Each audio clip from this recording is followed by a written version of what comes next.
mysteries unknown, and our mind is running behind them to solve them. So why?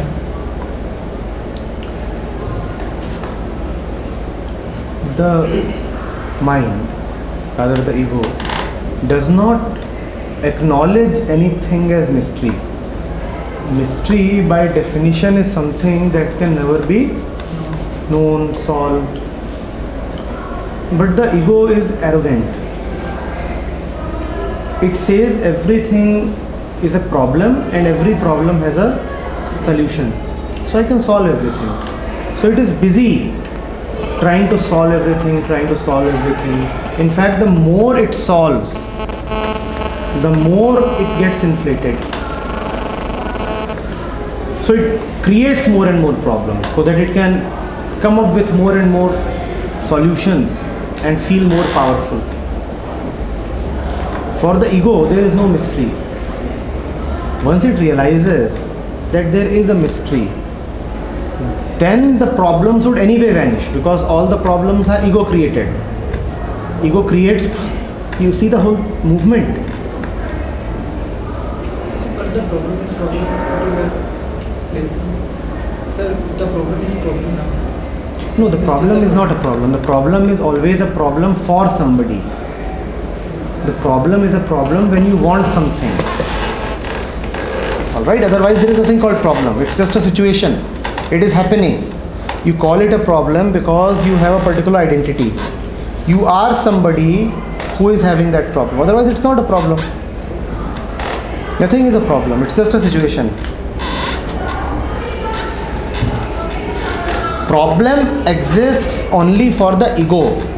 Otherwise there is no problem. You getting this? I want 40 lakh rupees. I have only 10 lakh. Now it's a problem, right? Why is it a problem? Is there something wrong with the figure of rupees 10 lakh? What is the problem then? Because I am somebody who wanted 40. So it's a problem that I have only 10.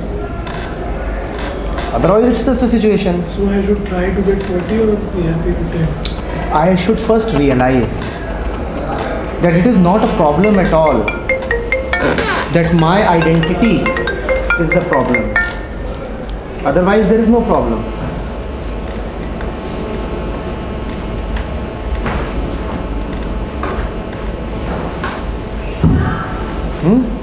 And then the right action will happen. First thing is the realization. What realization? That it is not a problem as such. The problem exists for me, with reference to me. Otherwise it's just a situation. Mind wants to take the problem as an objective thing existing outside of me. The thing is, the problem is not objective. The problem is the subject itself. It exists within me. The problem exists here, not there.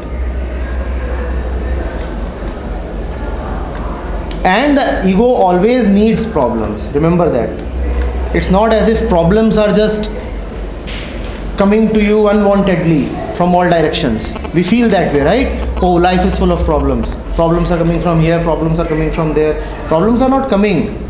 The ego needs problems so that it can survive. The ego says, I am a problem solver.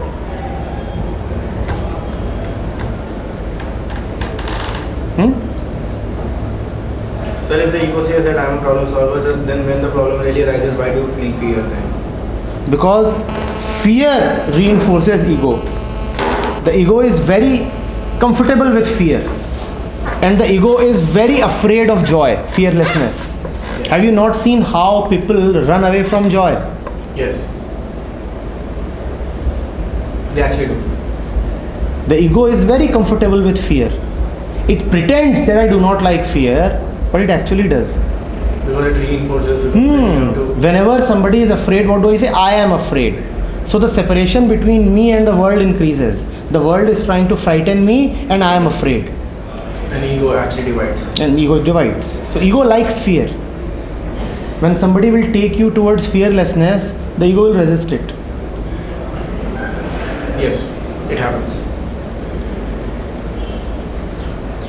Ego is afraid of joy, of love, of freedom. Ego does not like all these.